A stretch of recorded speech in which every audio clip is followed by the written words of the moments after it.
balik lagi ya, untuk mengetahui bahwa ini tuh eksploitasi atau bukan, itu sebenarnya susah banget dan bias banget.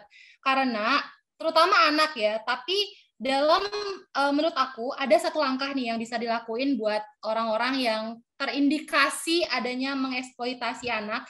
Mungkin dari siapapun, dari misalnya PPA atau perlindungan anak itu bisa mendatangkan orang tuanya dan bertanya, dalam sehari anak ini biasanya membuat misalnya konten gitu ya, membuat konten itu berapa lama, dan nanti itu disesuaikan gitu, setiap konten yang dibuat itu udah sesuai nggak sama yang diupload. Tapi jujur aku bilang ini tuh beneran emang sesusah itu untuk menentukan.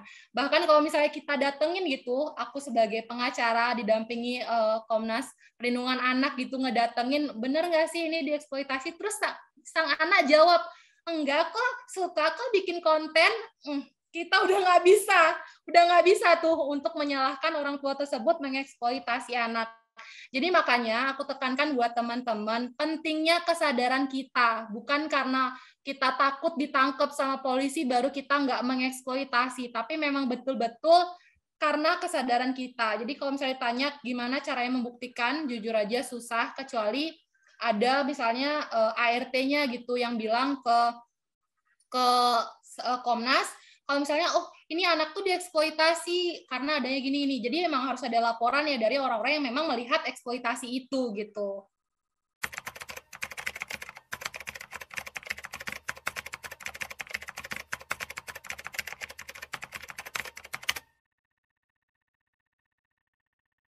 Tadi nih gimana sih atau seberapa sih sebenarnya antusias teman-teman praktisi? Sebenarnya kalau kita pribadi, jujur kita sangat-sangat, misalnya kalau saya pribadi ya, tiba-tiba ada tawaran, tolong dong dampingi anak ini sebagai ini pekerja seks komersial gitu. Bahkan nggak cuman untuk korban, untuk misalnya pelaku-pelaku yang masih di bawah umur, biasanya kan kalau misalnya pelaku itu belum tentu ya, mucikari itu belum tentu orang yang sudah dewasa. Nah inilah tadi tuh perkembangan tuh seperti itu. Bahkan aku pernah mucikarinya itu anak juga di bawah umur. Nah seberapa antusiasnya kalau aku pribadi tertarik banget sama anak. Jadi kalau misalnya ada tawaran untuk mendampingi, entah itu pelaku atau korban, itu pasti langsung didampingi. Karena gimana pun seorang anak itu haknya pasti harus didampingi oleh PH atau oleh penasihat hukum, terutama di persidangan. Bahkan dari penyidikan itu pun sudah harus didampingi. Mungkin Pak Yogi sangat paham ya tentang hal ini. Nah, untuk langkah yang mengantisipasinya, saya pribadi bergabung nih Pak di pos bantuan hukum. Kalau misalnya Bapak ke Bali, di kota Denpasar, Bapak ke Pengadilan Negeri Denpasar, Bapak pasti lihat saya di sana gitu.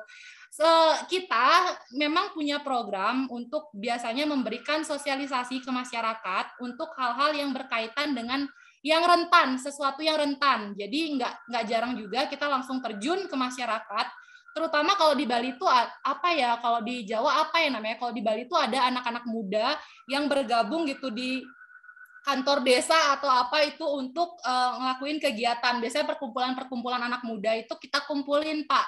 Jadi kita kumpulin, kita beri edukasi tentang sesuatu yang hype. Kayak sekarang nih saya lagi ngomong di sini, mungkin ini juga jadi suatu PR baru ya buat saya sebagai seorang praktisi. Kayaknya memang kita harus mengajarkan anak-anak ini kebiasaan eksploitasi sehingga mereka itu terhindar dari adanya tindak pidana eksploitasi ini. Karena balik lagi, tindak pidana eksploitasi di era digital ini bukan lagi penderitaan, tapi kesenangan, bahkan mendapatkan uang. Tapi secara tidak sadar orang itu jadinya nggak ngerasa dieksploitasi. Nah, untuk langkah-langkahnya mungkin itu ya. Kalau dari pendampingan biasanya dari kayak Pak Yogi bilang, dari misalnya Dinsos itu biasanya langsung minta ke kita untuk mendampingi dan pasti kita dampingi. Cuman ya itu untuk kita mencari sendiri gitu kasus-kasus seperti itu tuh mungkin nggak bisa. Jadi memang harus ada tawaran dulu, harus ada laporan dulu, harus ada permintaan pendampingan dulu, dan kita sebagai praktisi, terutama saya pribadi, pasti bakal langsung mendampingi gitu sih Pak Yogi.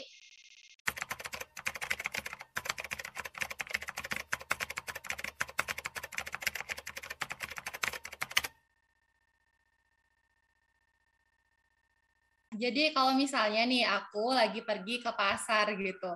Nah, sampai di pasar aku ngeliat pengemis. Wah, pengemis, wah kasihan nih. Aku kasih cuman duit 2.000 gitu ya. Aku kasih nih. Pas aku ngasih adalah polisi Pamong Praja ngeliat, "Woi, ngapain tuh?" Kayak gitu-gitu. Nah, si ini kan pasti lari ya. Si pengemis itu pasti lari kan karena takut ditangkap.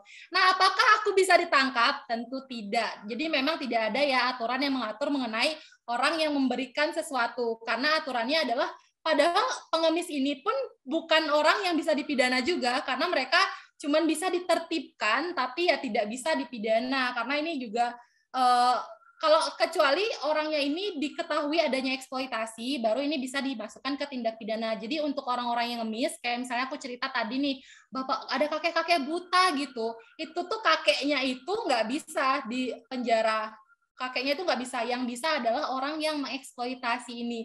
Jadi sebenarnya jangan takut untuk memberikan, tapi aku juga nggak nyaranin untuk memberikan karena ini dia tadi balik lagi jadinya ada rasa malas. Karena kalau misalnya kita ngasih gift sambil rebahan, mungkin kita nggak mikir ya, oh ini duitnya lumayan nih, nggak mikir karena kita memang wah kasihan loh, pilu loh kelihat orang-orang kayak gitu.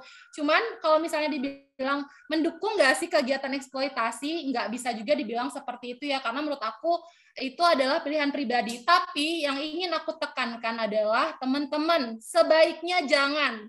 Kalau misalnya kita udah melihat, apalagi kayak mandi lumpur, sesuatu yang sebenarnya membahayakan diri orang tersebut yang lagi live gitu misalnya, sebaiknya jangan pernah diberikan gift.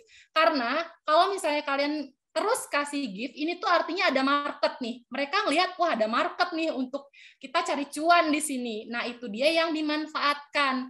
Makanya sebenarnya susah banget ya untuk menghapus hal-hal ini. Perlu adanya kesadaran diri kita sendiri bahwa hal ini itu sudah sepantasnya diberhentikan. Nah, cara memberhentikannya adalah dengan cara kita berhenti memberikan gift, terutama di media sosial.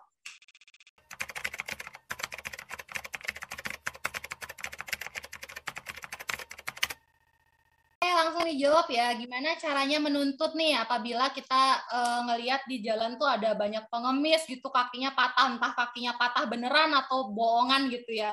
Sebenarnya untuk cara menuntutnya itu susah, mungkin bisa ini ya, tapi kalau misalnya kita ngelihat ya, misalnya ada mobil gitu, didatengin, diturunin tuh, bergerombolan pengemis-pengemis untuk nyebar di sana. Nah, kalau melihat, makanya kalau aku bilang sih, apalagi zaman sekarang ya dengan adanya teknologi, nggak cuma melihat, kita juga bisa merekam suatu kejadian. Kalau misalnya kalian ngelihat hal-hal kayak gitu, boleh direkam.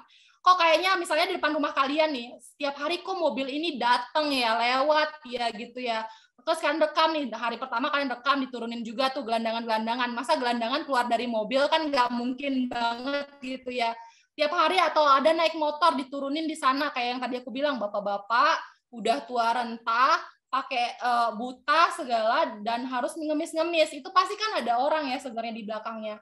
Nah, kalau untuk nuntut sebenarnya beda konteks ya, penuntutan tuh beda. Yang pertama harus dilakukan adalah melaporkan terlebih dahulu, baru nanti dibantu oleh jaksa kalau misalnya memang itu udah fix gitu berkasnya, memang udah tindak pidana, udah dilakukan penyidikan, bukan cuma penyelidikan, baru itu bisa dibawa ke ranah penuntutan gitu. Jadi memang kalau misalnya kalian ngelihat, lebih baik kalian laporkan sih hal-hal kayak gini, biar memberikan efek jerah juga, karena takutnya orang lain yang melihat hal-hal seperti ini meniru. Sekarang di desa kalian, besok bisa aja nih di desa yang lainnya, kayak gitu.